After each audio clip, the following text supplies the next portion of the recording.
And let's finish this trilogy, shall we? We're on to Metal Gear Solid 3, Snake Eater.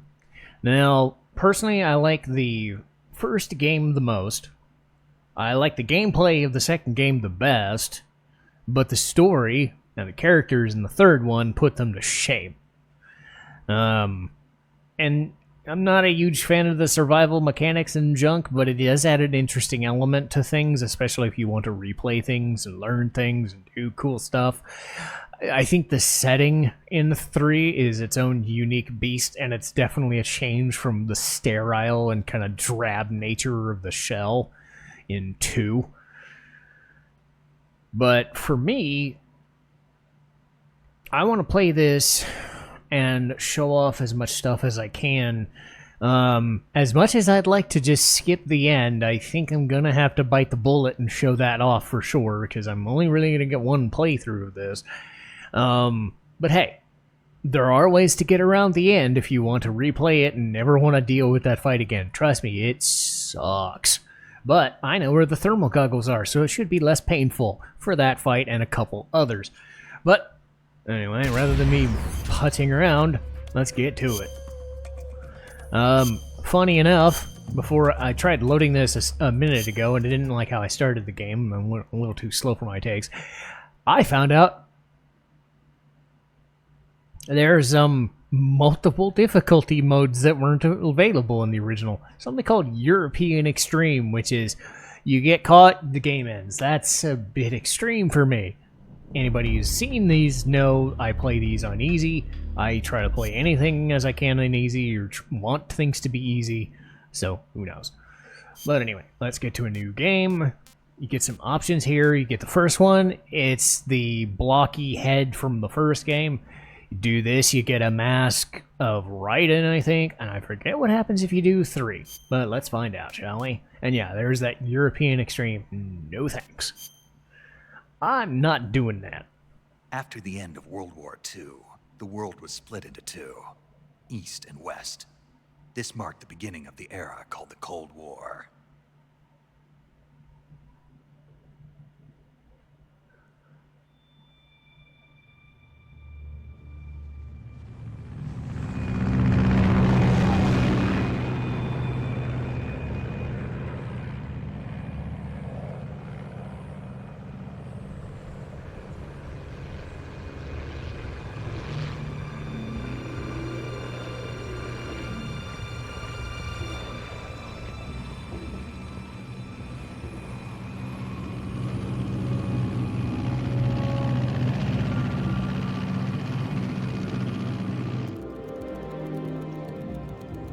Pakistan, altitude 30,000 feet.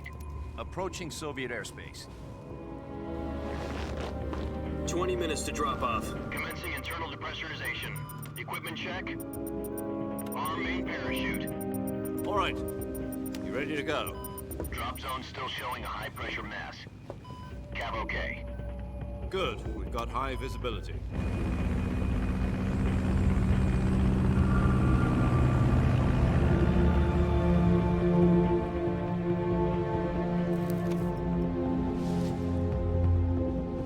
Put out that cigar. Connecting oxygen hose to interior connector. Put on your mask.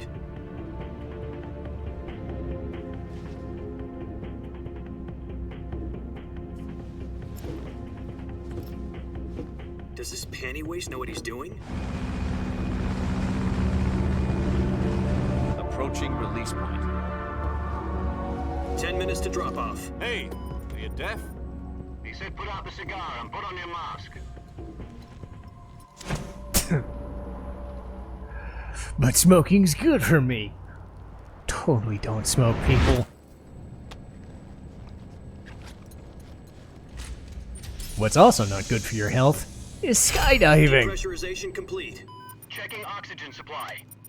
6 minutes to drop off. Opening rear hatch.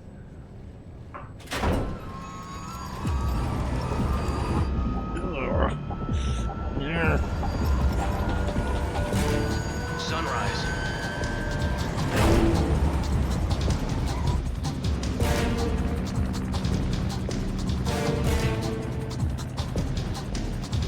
External Temperature minus 46 degrees Celsius. 2 minutes to drop off. Stand up. You'll be falling at 130 miles per hour. Try not to get frostbite from the wind chill. 1 minute to drop off. Move to the rear. Activate bailout model. This is one for the history books. The world's first halo jump. Joy. Bye, 10 cigar. seconds to drop off. Stand by. Status okay. All green. Prepare for drop off. Countdown. 5, 4, 3, 2, 1. Spread your wings And fly. God be with you. I would never do this. Oh, God.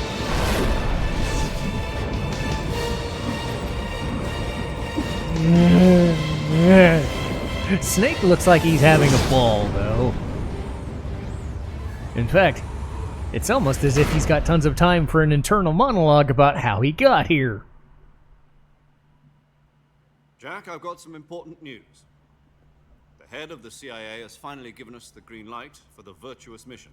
Virtual mission? No, the virtuous mission. The future of our Fox unit depends on it. If it succeeds, we'll be officially organized into a unit. Virtuous mission? Sounds like some kind of initiation ritual. You know, don't get cocky. This isn't a training op. Right. So what exactly is this wonderful mission?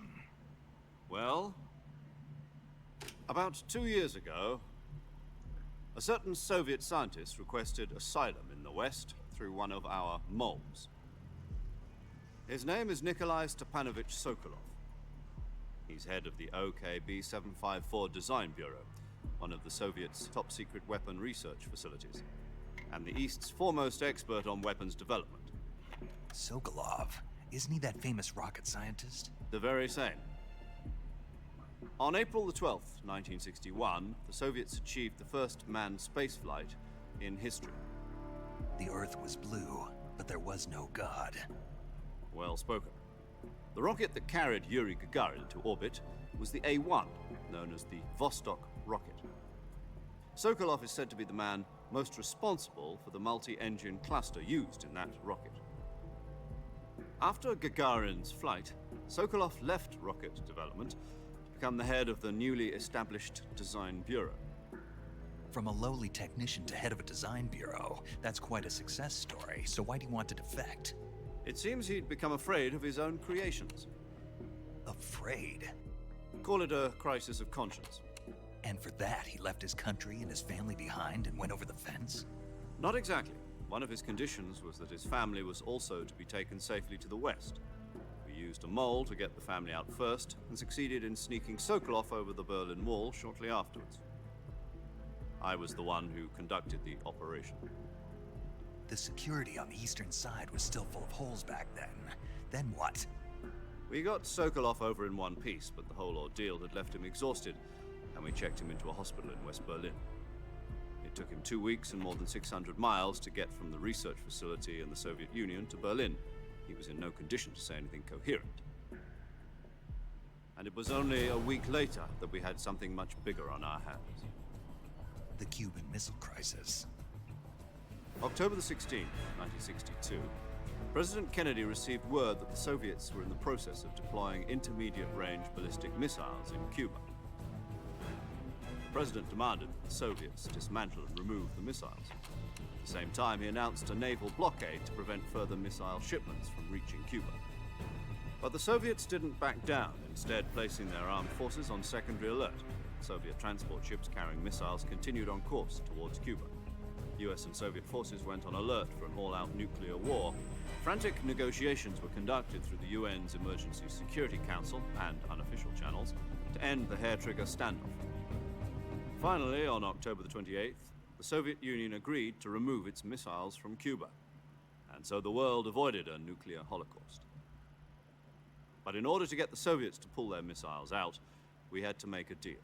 You mean the one where the US agreed to remove its IRBMs from Turkey? No. The Jupiter IRBMs deployed in Turkey were obsolete, and we were going to get rid of them anyway. They had no strategic value whatsoever to either the US or the Russians. The Turkey deal was a ruse, a cover story that was fed to the other intelligence agencies around the world. God, I love how they use that as a story for what they want.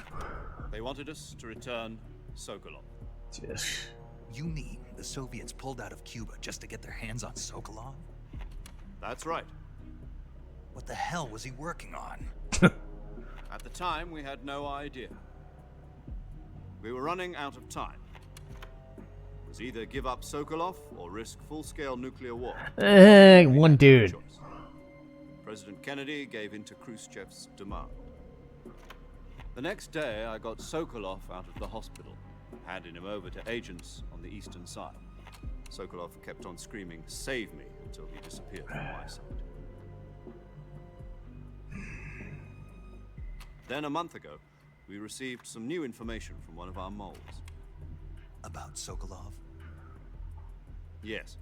He was taken back to the research facility and forced to continue working on the weapon in question under KGB supervision. What's more, it's on the verge of completion. So what kind of weapon is it? Something to do with space rockets? No, missiles. Same technology. I guess you're right. We don't know the details, but it appears to be a new kind of nuclear device. For half a year now, the Soviets have been conducting frequent nuclear tests at Semipalatinsk. Something to do with the weapon, I assume. We're talking about a secret weapon so big that Khrushchev was ready to pull out of Cuba to get it back. Is Sokolov still in the facility? No. According to our intelligence, he's in Selino-Yarsk, a place in the mountains about 3 miles to the west that's known as the Virgin Cliffs. The Virgin Cliffs. Nice name for a virtuous mission. They moved him there just recently. Why? Apparently, they're conducting a field test of the weapon, but it's our best chance to get him back. This mission would never have been possible if he was still in the research facility. This is our last chance. Sokolov must have known that too when he contacted us. Well, here we go.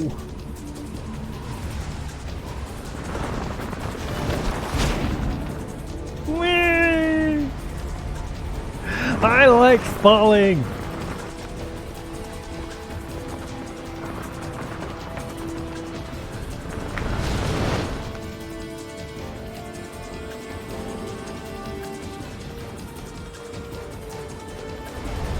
Listen up, Jack. Your mission is to infiltrate Selino-Yarsk in the Soviet mountains, ensure the safety of Sokolov, and bring him back to the west.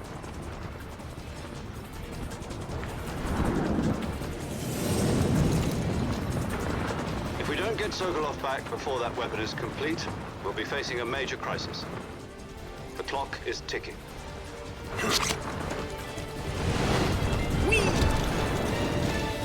Also, I'm going to do my best to not use the R1 button to stare at Eva's boobs. Sokolov, stand by at the recovery point. A recovery balloon will be dropped at that point.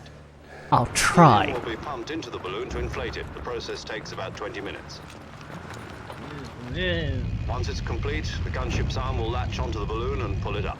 The Fulton surface-to-air recovery system. I'm familiar with the theory. Take it easy. It's been combat-proven. Do you think Sokolov is up to it? The shock will be less than during a parachute jump, and the arm can handle up to 500 pounds. So you're planning on going over the border in a single combat talent? She's equipped with 2 6-barrel 20mm Vulcan cannons, as well as 2 40mm machine guns. Sounds like she could hold her own against a battalion of tanks. Even with the fuel in the reserve tank, we're facing a 4-hour time limit. If all goes well, it shouldn't take more than a few hours. Home in time for dinner. But if anything goes wrong, You'll be eating dinner, breakfast, and all the rest of your meals in the jungle. Will not. I will probably need to use paramedics thing about all the items and stuff for food. I know I don't use codex for much. That's not been my style for these, but the survival mechanic is not my best friend. I do shit.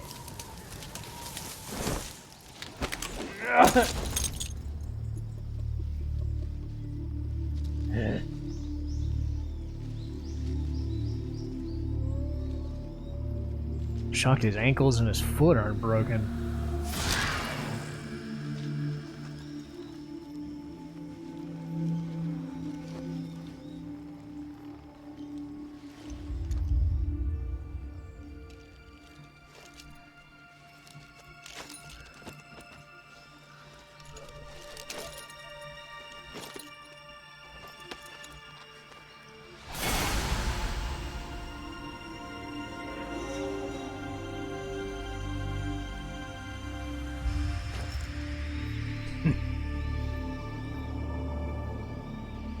I hope that the remake is so fucking good. I mean, I'm obviously going to be playing it. I don't know if I'm going to be playing it for the channel, but odds are I probably will. Unless it sucks terrible balls. Do you copy? You're already in enemy territory, and somebody might be listening in. From here on out, we'll be using code names to refer to each other. Your code name for this mission will be Naked Snake. I'll be referring to you as Snake from now on. You're not to mention your real name. Snake? Oh, you don't like snakes? What do you mean? You've eaten one before, haven't you? In survival training? I'm glad to hear that. I don't know if I'd ever order one in a restaurant, but... Be careful, you might not have a choice. What about you, Major? What should I call you? Let's see. I'll be Tom. Call me Major Tom. This will be a sneaking mission. You must not be seen by the enemy. You must leave no trace of your presence. Is that clear? This kind of infiltration is the Fox unit's speciality. In other words, weapons and equipment are procured on site. That goes for food as well. You're completely naked, just as your name implies. Great. Now I see why you asked me if I like snakes. I suppose calling me Snake was your idea of a joke, too. No. There's a good reason for that. I'll tell you later when the time is right. Gotcha. Getting back to the subject, how exactly am I supposed to feed myself? You've been issued a knife and a tranquilizer gun. Use them to hunt for food. You'll also find some medical supplies in your backpack. Yeah, about the backpack. I lost it in a tree on the way down. I see. Well, you'd better go back and get it then. You know where it is? No problem. I can see it from here. It's stuck on a branch. To climb a tree, stand in front of a tree that's covered in ivy and press the action button. I'll be monitoring your progress over the radio. We can't risk violating Soviet airspace, but I'll be in the gunship. My frequency is 140.85. I'll give you a call if I need to talk to you. If you need to talk to me, use the send function. Okay, Snake, go get your backpack. Alright. There's still probably a lot of, probably still a lot of dialogue left. Now.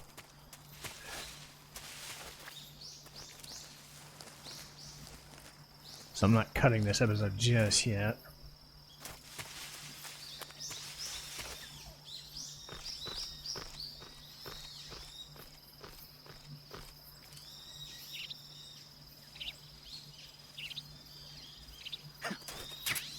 Wee!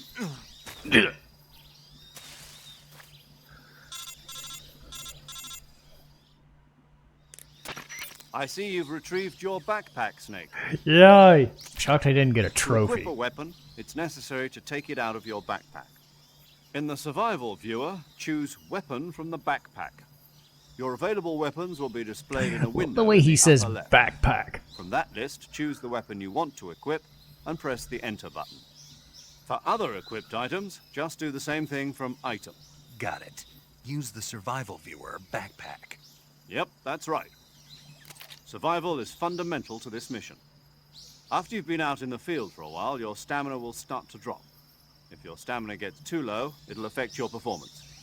You won't be able to shoot accurately, for example, and your wounds won't heal as smoothly. Keep an eye on your stamina so you don't run out.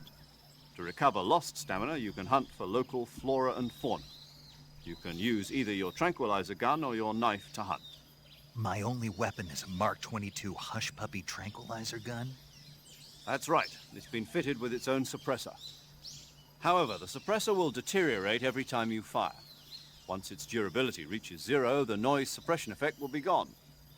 So don't get too trigger-happy with it. The suppressor's durability is shown in the icon. I think they give you an Any easy weapons and gun equipment as well. beyond what you're carrying now, you'll have to find as you go. I have to find my own weapons and equipment?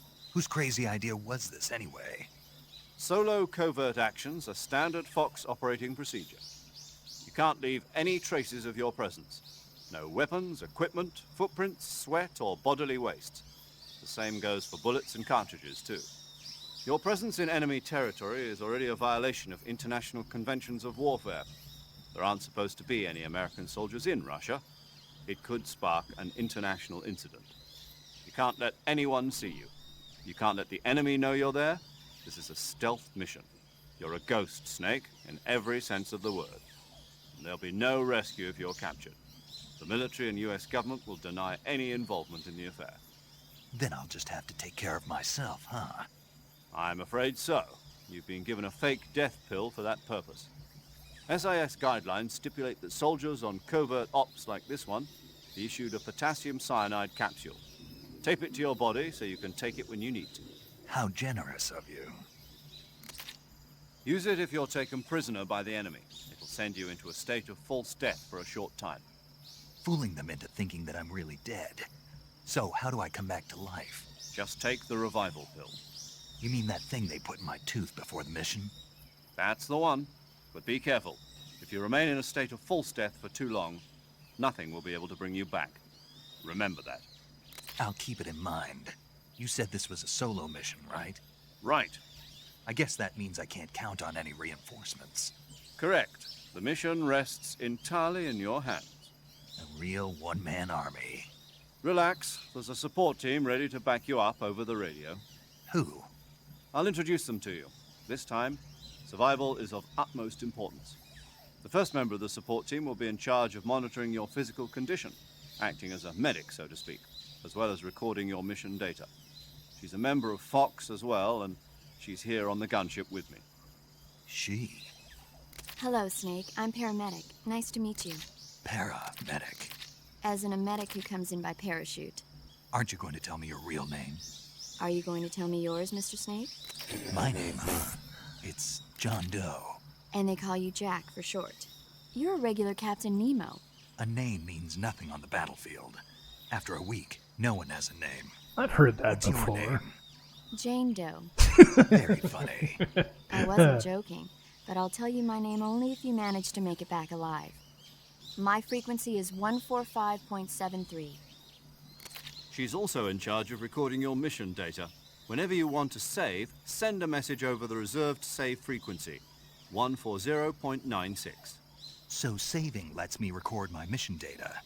That's right. It also records the state of your health. Good to know. There's one more person I want to introduce you to, Snake. Huh? Speaking of snakes, you remember the boss, don't you? A legendary soldier and your mentor. Actually, it was the boss that got the DCI's authorization in the first place. She's going to be serving as Fox's mission advisor. Boss is? She also helped me plan this mission. She and I were at SAS together. Jack, is that you? How many years has it been? Boss? That's right. It's me. Everything unknown. Let me hear your voice. It's been 5 years, 72 days, and 18 hours. You've lost weight. You can tell just by the sound of my voice. Of course I can. I know all about you. Really? Well, I don't know anything about you. What's that supposed to mean? Why'd you disappear on me all of a sudden? I was on a top secret mission. You didn't need me anymore. But there were still so many things I wanted you to teach me. No, I taught you everything you needed to know about fighting techniques. I taught you all I could. The rest you needed to learn on your own. Techniques, sure. But what about how to think like a soldier? How to think like a soldier? I can't teach you that. A soldier needs to be strong in spirit, body, and technique. And the only thing you can learn from someone else is technique. In fact, technique doesn't even matter. What's most important is spirit. Spirit and body are like two sides of a single coin. They're the same thing. I can't teach you how to think. You'll just have to figure it out for yourself. Listen to me, Jack. Just because soldiers are on the same side right now doesn't mean they always will be. Having personal feelings about your comrades is one of the worst sins you can commit. Politics determine who you face on the battlefield. And politics are a living thing. They change along with the times. Yesterday's good might be tomorrow's evil. Is that why you abandoned me? No, it had nothing to do with you. I already told you, Jack. I was on a top-secret mission. A soldier has to follow whatever orders he's given. It's not his place to question why. But you're looking for a reason to fight. You're a natural-born fighter, but you're not quite a soldier. A soldier is a political tool, nothing more. That's doubly true if he's a career soldier. Right and wrong have no place in his mission. He has no enemies and no friends. Only the mission. You follow the orders you're given. That's what being a soldier is. I do whatever I have to get the job done. I don't think about politics. That's not the same thing. Sooner or later, your conscience is going to bother you. In the end, you have to choose whether you're going to live as a soldier or just another man with a gun. There's a saying in the Orient, loyalty to the end. Do you know what it means? Being patriotic. It means devoting yourself to your country. I follow the president and the top brass. I'm ready to die for them if necessary. The president and the top brass won't be there forever. Once their terms are up, others will take their place. I follow the will of the leader, no matter who's in charge. People aren't the ones who dictate the missions. Then who does? The times. People's values change over time, and so do the leaders of a country. So there's no such thing as an enemy in absolute terms. The enemies we fight are only enemies in relative terms, constantly changing with the times. As long as we have loyalty to the end, there's no point in believing in anything, even in those we love. And that's the way a soldier's supposed to think? The only thing we can believe in with absolute certainty is the mission, Jack. All right, but do me a favor. What is it? Call me Snake. Snake. Oh, right. Your codename is Snake. It suits you well. That's right. The legendary unit that the boss put together during World War II was a snake. The Cobra unit, a group of heroes that brought the war to an end and saved the world. As long as you've got a legendary hero backing you up, you'll be fine. Isn't that right, Snake? Yeah. I can't think of anyone else I'd rather have with me. Oh, and one more thing, boss. Yes? It's good to hear your voice again. Same here. After all, who knows if either of us will make it out alive? Snake, you are always best at urban warfare and infiltrating buildings. But this is the jungle. Survival is going to be key. Those CQC techniques I taught you are sure to come in handy. CQC? Close quarters combat, huh? I've been in the Green Berets for the past few years. I'm probably pretty rusty. Not to worry. I'll be here to help you remember. After all, this is your first actual survival mission. I'll be supporting you over the radio. Where are you, boss? Next to the Major? The boss is communicating with us by radio from aboard a Permit-class submarine in the Arctic Ocean. My frequency is 141.80. Call me if you need my advice on battle techniques. Gotcha. Your mission is to retrieve Dr. Sokolov. Dr. Sokolov is being held in an abandoned factory located to the north of your current position. Avoid heavy combat and don't let anyone see you. Don't forget that this is a stealth mission. Fair enough. Snake, try to remember some of the basics of CQC.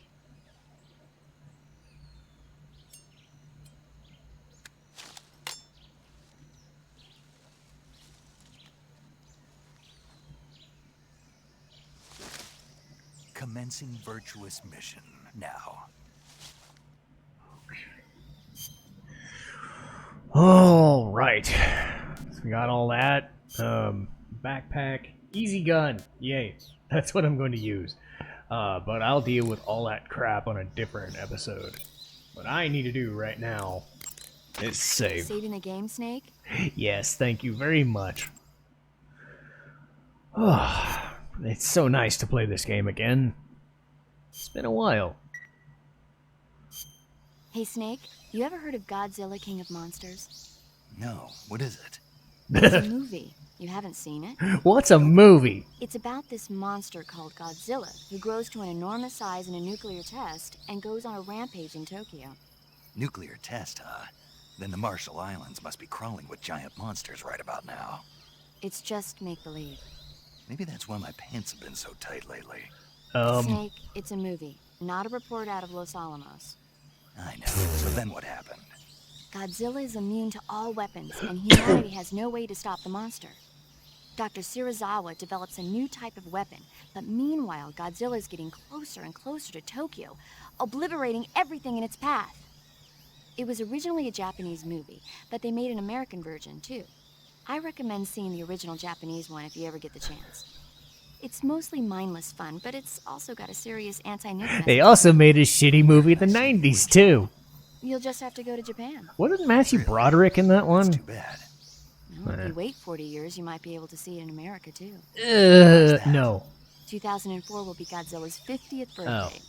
You think they're still going to be making Godzilla movies then? Yes. Of course. Everybody loves Godzilla. You sure know a lot about movies. I don't suppose you're the movie-watching type, are you? Not really. Okay, then I'll tell you everything I know. When the going gets tough, movies can save your life. They It's can. always good to be able to look at things from a different perspective when you get in a jam. That's the magic of movies. No kidding. Well, I guess it might at least make a nice distraction. That's the spirit, Snake. Have a little fun. What is this fun? I'm here on a mission to entertain people who are watching me. What is this fun? Anyway, we'll have more fun in the next episode. I actually get to play it. Yay.